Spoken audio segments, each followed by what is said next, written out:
Good morning, Miss Abby. Good morning, Mr. John. How are you today? Very well, thank you. How was your weekend?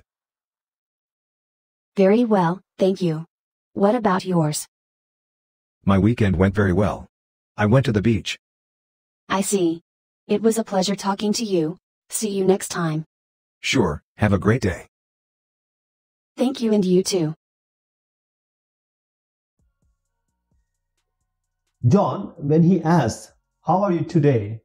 to Abby, Abby responds by saying, "Very well, thank you." Now, very well, thank you. She is saying that I'm good, I'm doing well, and thank you is to reciprocate because somebody is asking about your well-being. So you should say thank you. So very well, thank you is a polite response, very common greeting. Whenever we ask, how are you? How are things? And how are you doing? So whenever somebody asks you this question, very well, thank you is a legit, polite response to all these common greetings. You can also say very good, thank you. I am good, thank you. So I am fine. Now, mostly people use this I am fine.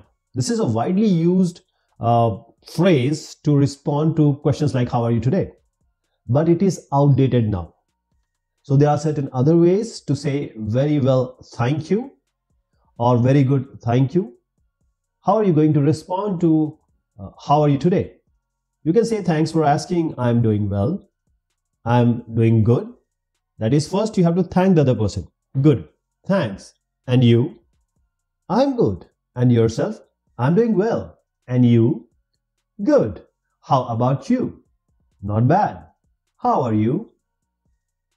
If some problem is there, you're not feeling well, you can always say, it has been a rough day, or it has been a rough week, depending upon which day you are talking about. Then, as I said, I am fine, thanks. How about you? Fine is not generally used, but it can be used in certain cases. There is a thin line between formal and informal conversation. So I am fine is also good. So you are always asking about the other person, yourself. That is, you are thanking, and you are also reciprocating. That is, you are giving it back. Okay, I'm good. What about you?